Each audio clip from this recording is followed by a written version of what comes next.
Today, in the first episode of the Not a Day for Soundbites podcast, I'll be looking at one of the most iconic speeches in British history, and one that forced the leadership staff to scour Scarborough for a copy of Gulliver's Travels. It is, of course, Harold Wilson's 1963 Labour Party conference speech, known as the White Heat of Technology speech.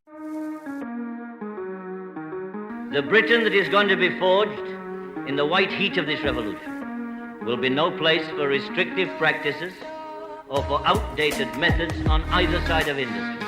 Education, education, and education. You start with far-fetched resolution. They are then pickled into a rigid dogma called.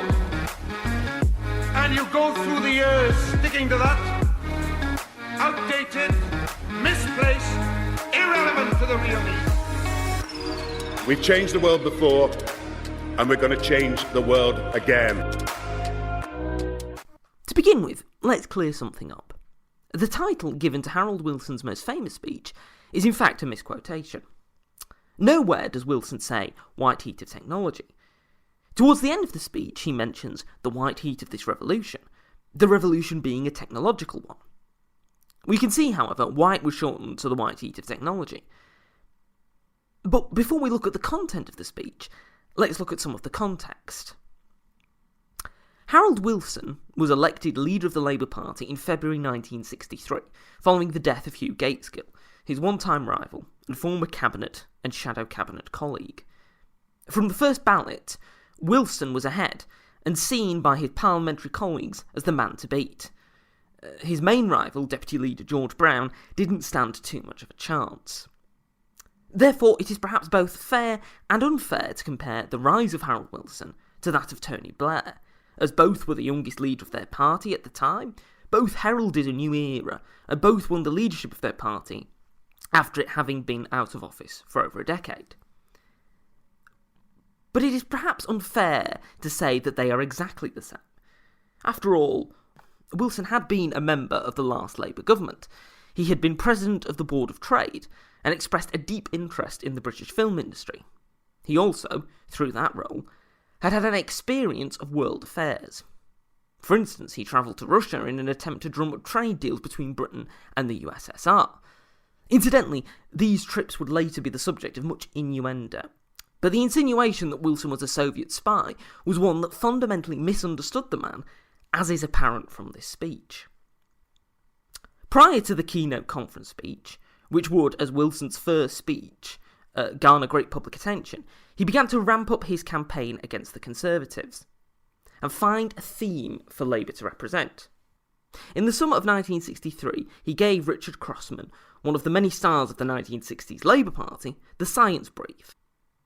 Crossman, who hoped for better from his fellow Bevanite, expressed dismay to Wilson, until Wilson explained the significance of science in his argument against Macmillan's Conservatives. Harold Macmillan's government had partly won the 1959 general election by promoting the amount of goods consumers could buy, a theme he had set during the early days of his premiership in 1957, when he had declared, "Most of our people have never had it so good." Similarly, the Conservatives' young conservative groups were designed to help attract many young voters who thought that the Conservatives had allowed them more job opportunities and greater spending power, like the yuppies who supported Margaret Thatcher's government. Wilson knew that he had to create an alternative, and the mixture of science and socialism was one way he could do that. Another was to remind voters of the Conservative Party's weaknesses. One was Harold Macmillan's age relative to Wilson's. Also, Macmillan's seeming sidelining by world leaders, a fact that was picked up by satirists, as this clip from That Was the Week That Was demonstrates. About this interesting thing, Jack. It's Harold here. Harold Macmillan. M-A-C-R. I'm calling from London. Now, looky here. This thing doesn't represent the views of your government, does it? Oh. Well, goodbye then. Wilson wanted to use this to his advantage, and so portrayed himself in the media, not only as a youthful figure, in contrast to Macmillan, but also a man of the people. Wilson had studied the political career of John F. Kennedy and seen how, 3 years earlier, Kennedy had won the presidency through presenting himself as a dynamic figure who would herald a new age, in contrast to his opponent, then Vice President Richard Nixon. Despite Nixon being only a few years older than Kennedy, Kennedy made Nixon seem as if he was much older and also more out of touch than his rival. Wilson had the advantage in that Macmillan was indeed older than him, and was heading a government that had been in power for 12 years by the time of the October 1963 conference. Just prior to the conference, Wilson showed off his sharp and concise ability to critique the Conservatives, as this excerpt from a speech given on the 14th of September 1963 demonstrates. Ministers have not only been less than frank with the House of Commons on matters which directly affect Parliament's discharge of its responsibilities, there has been a series of evasions, half-truths and worse, which have amounted to misleading the House on the most serious matters. From Suez itself, from the treatment of the Devlin report, Hola, to the failure this year to tell the House the decision concerning Chief Enaharo's defense lawyer. In all these things, we have seen standards which would have been unthinkable in Lord Attlee's administration, or indeed in any previous Conservative government. And Mr. Macmillan himself has debauched our public life by preaching a selfish, materialistic hedonism, which has won elections at the cost of Britain's economic strength and independence. As this clip shows, Wilson was able to harness rhetorical devices to puncture the Conservatives, depicting Macmillan and the Conservatives as not only lying to the public, but as also being incompetent. He referred to past failures of the party, in particular Suez, and also painted their entire election strategy of focusing on the amount of goods available to the British public as hedonistic and damaging to British industry. Wilson would present his alternative at the 1963 party conference. As I mentioned before, the Labour MP Richard Crossman, who, once the importance of his brief had been explained to him, took it up with enthusiasm and asked his researcher, Judith Hill, to meet with university lecturers and scientific experts to help create a formidable body of work that Wilson could use to set out how Labour would use science. Indeed, not long after he had been given the science brief, Crossman suggested to Wilson that he made his conference speech about science and scientific endeavour, which Wilson considered. The speech itself, however, proved harder to write, and the night before he was due to write it, Wilson hadn't written a word of it. His staff, including secretary and confidant Marcia Williams, began to get nervous. Telling Wilson he had to write the speech, and write it now, she suggested looking through Crossman's research into science, and Wilson gained inspiration. He wrote the speech throughout the night, dictating to Williams until 6 a.m, by which time it was rushed to Transport House, in order for it to be printed up to be handed to the press later that day. In such circumstances, you would imagine Wilson's speech would have been less than stellar. In fact, it was one of his greatest. Beginning with a reflection of the 1959 election defeat, Wilson soon got into his central theme, that of the importance of science not just to the Labour Party, but also to Britain. Wilson's eloquent and almost lyrical combination of science and socialism in the first paragraph, with the line, "I said then that we must harness socialism to science, and science to socialism," allows the listener to make the connection immediately, thanks to the use of sibilance and repetition. The theme of socialism and science, the mixture of the party's traditions with a new means of implementing them through scientific approaches to industry and education, lie at the heart of the brilliance of Wilson's speech. Fundamentally, it served as a clarion call to the Labour movement, to not be dismayed by their continual losses and the recent death of their previous leader. It also served as a call to action for the British people. Wilson hammers home the point in this section of the speech.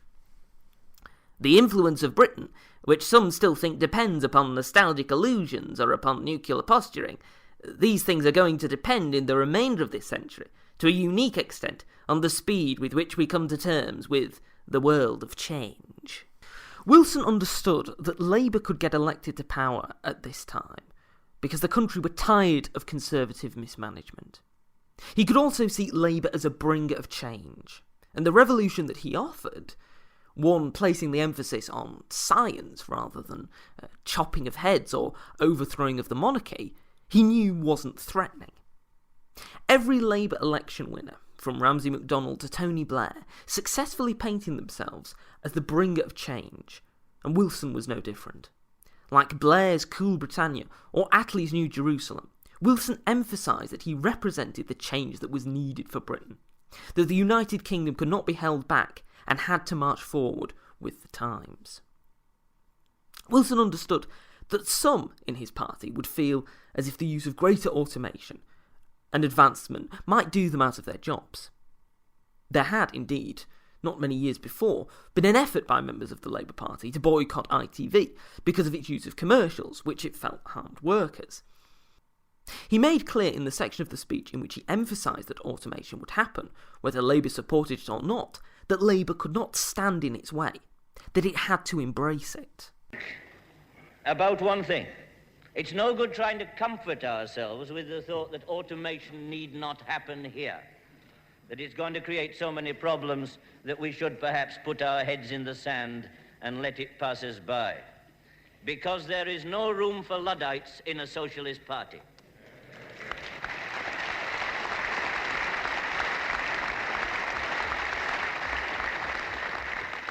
If we try to abstract from the automotive age, the only result will be that Britain will become a stagnant backwater, pitied and condemned by the rest of the world. The danger, as things are, is that an unregulated private enterprise economy in this country will promote just enough automation to create serious unemployment, but not enough to create a breakthrough in the production barrier. Wilson went on to state that Labour had to champion automation and scientific approaches to industry, because if it didn't, the Conservatives would use automation, but only as a cost-cutting measure. The brilliance of this as an argument is that it builds not just upon pride, but fear of inaction. Wilson heralded advances in technology, before warning that if Labour does not promote automation and utilise it in economic planning, Britain would continue to fail to have a place in the world, and the Conservatives would continue to use industry for their own means, enriching themselves and cutting costs by cutting jobs. It is obvious that Wilson is passionate about change. It is, I think, appropriate to draw parallels between Wilson's conference speech and one given by President Kennedy a year before at Rice University, where he similarly advocated the use of science as a means of social and political progress, and illustrates that you cannot stand in the way of progress. No man can fully grasp how far and how fast we have come. But condense, if you will, the 50,000 years of man's recorded history in a time span of but a half a century. Stated in these terms, we know very little about the first 40 years, except at the end of them, advanced man had learned to use the skins of animals to cover them. Then about 10 years ago, under this standard, man emerged from his caves to construct other kinds of shelter. Only 5 years ago, man learned to write and use a cart with wheels. Christianity began less than 2 years ago. The printing press came this year. And then less than 2 months ago, during this whole 50-year span of human history, the steam engine provided a new source of power. Newton explored the meaning of gravity. Last month, electric lights and telephones and automobiles and airplanes became available. Only last week did we develop penicillin and television and nuclear power. And now, if America's new spacecraft succeeds in reaching Venus, we will have literally reached the stars before midnight tonight. This is a breathtaking pace. In the same way that President Kennedy compressed the history of the human race into 50 years in order to demonstrate how quickly humanity has progressed, Wilson used the comparisons between the amount of time it takes a computer to calculate a problem with how long it would take to walk around the Earth. Modern computer, in a fraction of a second, can make calculations and can make decisions of judgment which all the mathematicians in Britain and America combined could not do by ordinary methods in the space of a year. You have computers at work now controlling a planned productive system of machine tools which have an impulse cycle of 3/millionths of a second, who can do their calculations and take their decisions in a period of 3/millionths of a second. And yet already these machines are out of date. New mass controllers are in production now with a speed 1,000 times as fast. It wasn't easy for me, at any rate, to be able to appreciate what 3/billionths of a second, that's 1/300 millionth part of a second, really means. Perhaps some of you find it easier to visualize it. Until it was explained to me that if you were to set out to walk right round the Earth at the equator, assuming there was no water there, taking a step every 300 millionth of a second, that is, taking one step every time these machines can do their thinking process, then you would circle the entire Earth in 1 second. Now perhaps we've got it. What is truly important to note is that both speeches excel at taking complex issues, Kennedy's compacted history of humanity to illustrate the pace of change, and Wilson's steps around the world to demonstrate the speed of computers, and make them manageable, and in some ways more wondrous. Had either man attempted to over-explain their message, the sheer scale would have been lost on many listeners. Simplicity of language should never be seen as a bad thing. It can often help to illustrate an issue better than grandiose speech. Wilson hammered home the need for Britain to up its stakes in competition with the US. Not simply because of Britain's need to reassert itself on the world stage, but also because it needed the external competition to keep its economy afloat.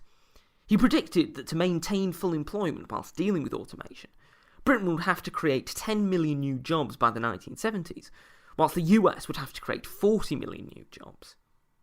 Wilson argued that if automation was not taken seriously, and plans put in place to create new jobs, then the situation would arise which, if man is not going to assert his control over machines, the machines are going to assert their control over man. It was this prospect of unemployment that helped to shift the tone of Wilson's speech. For him, the failure to face the future of British industry would lead to the collapse of Macmillan's carefully designed image of a land of plenty, and would also leave it open to a brain drain of scientists and other graduates leaving Britain, because they were unable to get work in the public schoolboy network of industry. As the historian Steve Fielding argued in his 2013 Guardian column on the speech was as much aimed at the squeezed middle, those who Macmillan had beguiled with his offers of greater buying power, as it was for the delegates of the Labour Party conference. Indeed, Wilson made a point of advocating for those who had left Britain to return, as they were needed to herald a new age of technological improvements. So rich in facilities for training scientists and technologists that we can let this brain drain continue. We are not even selling the seed corn. We are giving it away. And one message I hope this conference can send out, not only to those who are wondering whether to emigrate or not, but to those who've already emigrated, is this: we want you to stay here.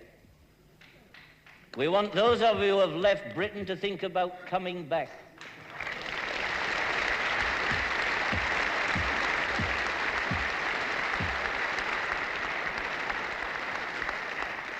Because the Britain that is going to be is going to need you.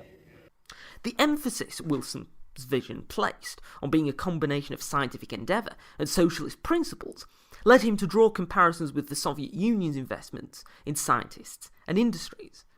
Like other European leaders of the period, it could be argued that Wilson understood that praise for Soviet procedures would go down well with the left of his party, whilst also allowing him a certain amount of creative ambiguity in the position Britain would hold during the Cold War if he were to come to power.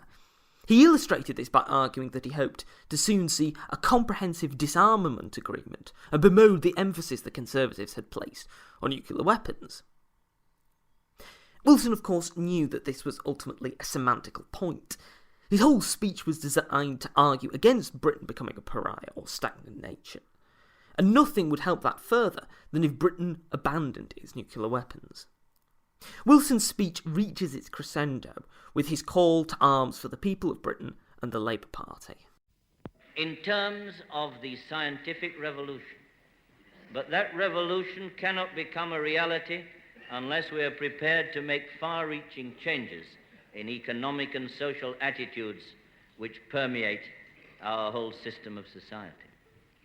The Britain that is going to be forged in the white heat of this revolution will be no place for restrictive practices or for outdated methods on either side of industry.